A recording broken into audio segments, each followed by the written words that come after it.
Dernièrement, j'ai récupéré cette débroussailleuse.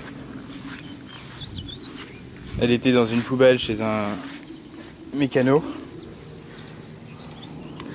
C'est une Kioritz. Le modèle c'est SRM-6 300E. Et il m'a dit que le moteur était KO, mais il est pas du tout KO, il marche très bien. Donc elle avait cette tête dessus, avec ce renvoi d'angle. On a pas mal de mal à le tourner. Dedans ça a l'air un peu KO. Donc sur place, sur une autre débroussailleuse qui a été achetée, j'ai récupéré cette tête et ce renvoi d'angle.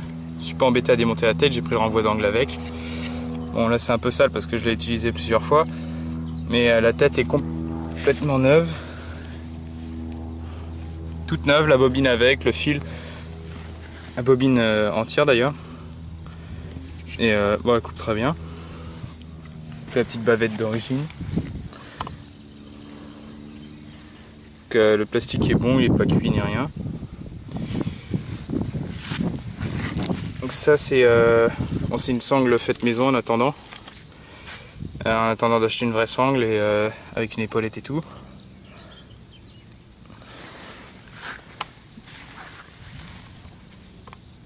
Et sinon elle tourne bien, pas trop de problème avec.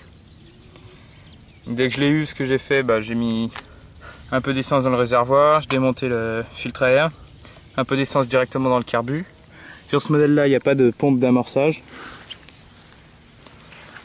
J'ai essayé de tirer tout ça, donc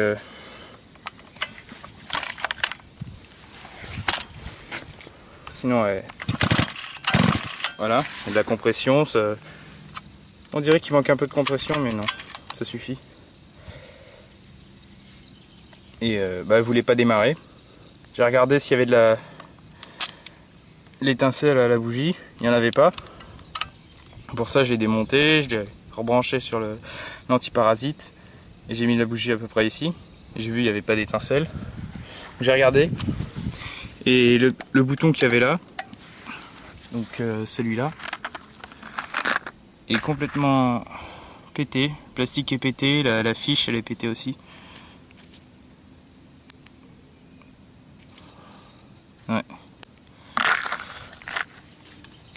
Et j'en avais un en remplacement, donc je vais remplacer. Donc stop c'est en bas, démarrer c'est en haut. Et c'était bon, c'était la bonne fiche dessus. C'est la même dimension. Donc j'ai changé ça, après elle a démarré. Beaucoup de fumée, elle a calé. Et quand j'ai redémarré, elle est partie. J'ai eu un ajustement du carburateur à effectuer, parce qu'elle tournait un peu bizarrement. Donc les vis elles sont ici, c'est les deux petites.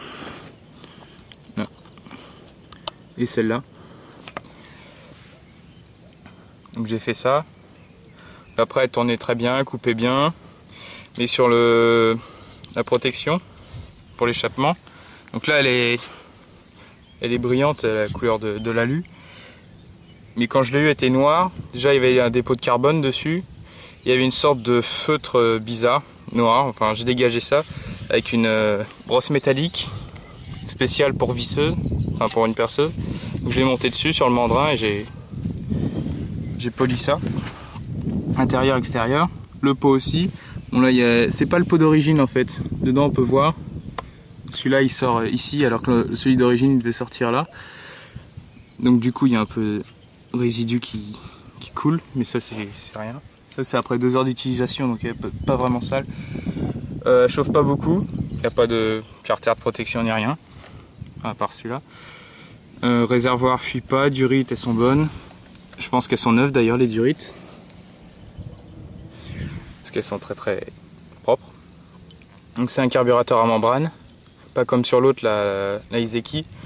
Sur la Iseki c'est un carburateur à pointeau. Celui-là c'est à membrane.